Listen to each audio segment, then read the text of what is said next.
Hello दोस्तों, स्वागत है एक बार फिर से आप सभी का हमारे YouTube चैनल एसएस इलेक्ट्रीशियन पर। जैसा कि हमने पिछले वीडियो में सिंगल डोर फ्रिज से रिलेटेड 5 समस्याओं को डिस्कस किया था और उसके सलूशन को भी बताया था। तो यहाँ पर हम आपको बता दें सिंगल डोर फ्रिज में आने वाली समस्याएं और समाधान। जो सिंगल डोर हमारी फ्रिज होती है, नॉर्मल फ्रिज के बारे में बात हो रही है, यहाँ पर इन्वर्टर फ्रिज के बारे में नहीं बात हो रही है। उसके लिए हम अलग से फॉल्ट की वीडियो बनाएंगे। तो यहाँ पर देखिए, सबसे पहले हम आपको बता देना चाहते हैं जो सिंगल डोर की फ्रिज होती है, नॉर्मल फ्रिज जो एसी सप्लाई से चलती है, जो इसका कंप्रेसर एसी होता है, उसके बारे में यहां पर बात हो रही है। हम पिछली वीडियो में 5 फॉल्ट का सॉल्यूशन बताए थे। अगर आप वो वीडियो नहीं देखे तो आप डिस्क्रिप्शन में लिंक है, वहां पर क्लिक करके देख सकते हैं। तो इस वीडियो में हम यहां से कंटिन्यू रखते हैं। जो दोष नंबर 6 है, दोष नंबर 6 से दोष नंबर 10 तक आज की वीडियो में हम डिस्कस करेंगे। यहां पर देखिए, सबसे पहले फ्रिज चल रही है परंतु कूलिंग कम प्राप्त हो रही है। फ्रिज चल रही है लेकिन कूलिंग कम प्राप्त हो रही है। तो इसके क्या क्या रीजन हो सकते हैं और आपको क्या क्या चीजें चेक करनी चाहिए।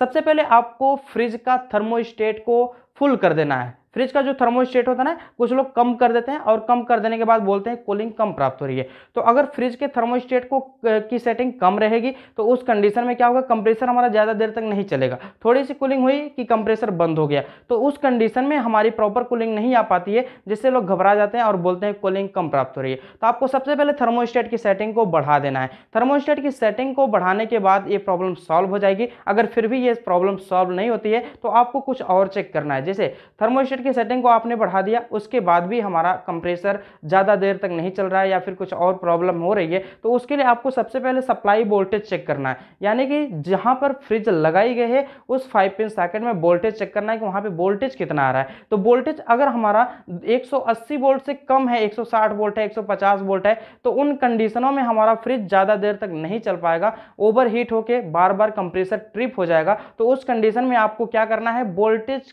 का वेट करना है कि वोल्टेज कब हमारे पास 220 या 210 तक आए, उसके बाद हम फ्रिज में फॉल्ट को ढूंढेंगे। यानी कि कुल मिला के हम ये कहना चाहते हैं कि अगर वहां पर सप्लाई वोल्टेज 150 140 वोल्ट है तो ये हमारी फ्रिज का प्रॉब्लम नहीं हो सकता है, ये सप्लाई वोल्टेज का प्रॉब्लम है। सप्लाई वोल्टेज जब सही होगी उसके बाद से अगर आपकी कूलिंग बेटर नहीं आती है तब आपको और भी चीजें चेक करने की जरूरत है। यानी कि कुल मिला के ये है कि जब हम फ्रिज को चेक कर रहे हैं तो सप्लाई वोल्टेज जरूर चेक कर लेंगे और सप्लाई वोल्टेज हमारा 200 से प्लस होना चाहिए। चलिए, अगर मान लीजिए वोल्टेज भी सही है, थर्मोस्टेट की सेटिंग भी हमने बढ़ा दिया, उसके बाद भी कूलिंग कम प्राप्त हो रही है, तो उसके लिए क्या क्या और रीजन हो सकते हैं। देखिए, एक रीजन हो सकता है हमारा जब हम दरवाजे को बंद कर रहे हो तो जो हमारा फ्रिज का बल्ब है वो उसके अंदर जल ही रहा हो, मतलब दरवाजे के बंद करने के बाद भी वो बंद ना हो रहा हो, तो उस कंडीशन में भी जो हमारा हीट डिसिपेट होता है उस बल्ब के द्वारा, वो हीट को एब्जॉर्ब करते करते बस हीट को एब्जॉर्ब करता है, हमारा जो एवापोरेटर होता है वो बढ़िया से कूल नहीं कर पाता है। तो इस चीज को भी आपको देख लेना है कि फ्रिज के दरवाजे को बंद करने के बाद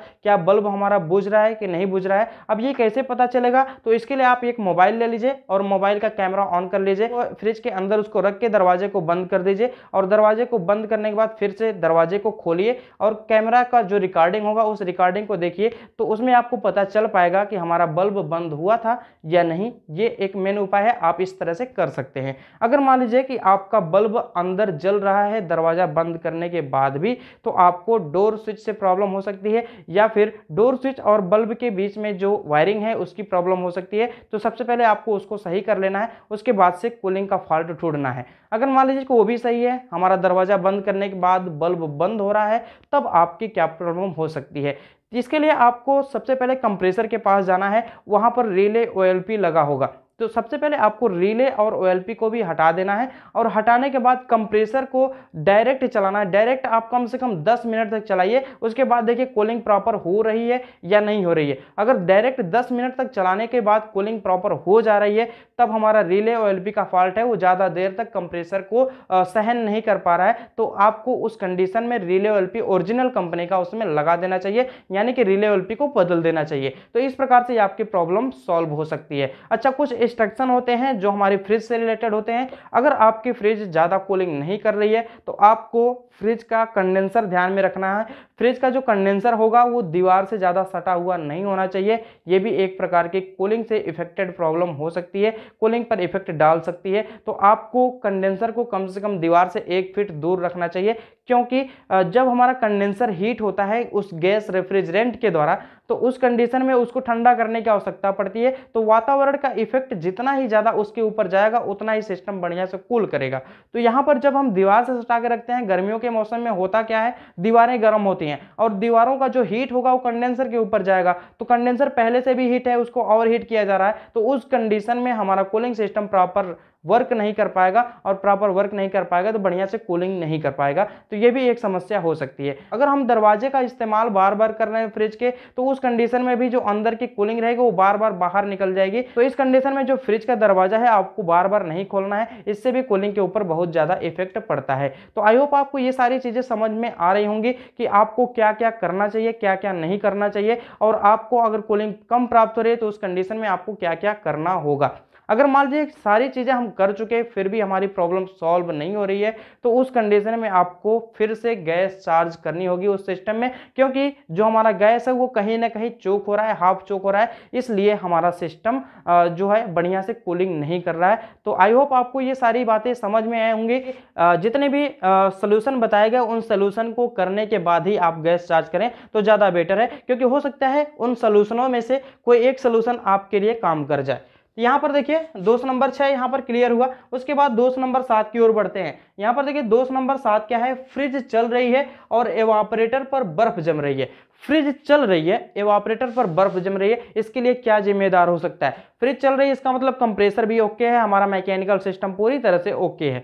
फ्रिज चल रही है, एवापोरेटर बर्फ जम रही है, तो एवापोरेटर पर बर्फ जमने का एक ही कारण हो सकता है कि हमारा जो थर्मोस्टेट है वो सेंस नहीं कर पा रहा है, या थर्मोस्टेट खराब है, या थर्मोस्टेट की सप्लाई बाईपास हो चुकी है। ये सारी प्रॉब्लम हो सकती है। तो सबसे पहले आपको करना क्या है, थर्मोस्टेट की सेटिंग को कम कर देना है, या फिर उसमें डिफ्रॉस्ट बटन होती है उसको एक बार प्रेस कर देना है। अगर डिफ्रॉस्ट बटन उसके अंदर चली जाती है तो उस कंडीशन में आपको कुछ देर तक वेट करना है। तो अगर मान लीजिए कि बर्फ पिघल गई, बर्फ पिघलने के बाद फिर से हमारा सिस्टम बढ़िया से चलने लगा तो सब कुछ सही है। लेकिन अगर मान लीजिए डिफ्रॉस्ट बटन दब भी नहीं रही है और हमारा बर्फ जमती जा रही है तो उस कंडीशन में आपको थर्मोस्टेट को चेंज कर देना चाहिए। थर्मोस्टेट की जो सेंसर ट्यूब होती है, सेंसर ट्यूब एवापोरेटर से टच होनी चाहिए। अगर वो टच नहीं है तो उसको टच करवा दीजिए, और टच करवाने के बाद ही एक बार और चेक कर लीजिए, उसके बाद ही आप थर्मोस्टेट को चेंज करिए। तो आई होप आपको ये प्रॉब्लम समझ में आई होगी। बर्फ जमने का प्रॉब्लम सिर्फ और सिर्फ थर्मोस्टेट से ही हो सकता है। तो चलिए हम चलते हैं अगले दोष की तरफ। अगला दोष हमारा है,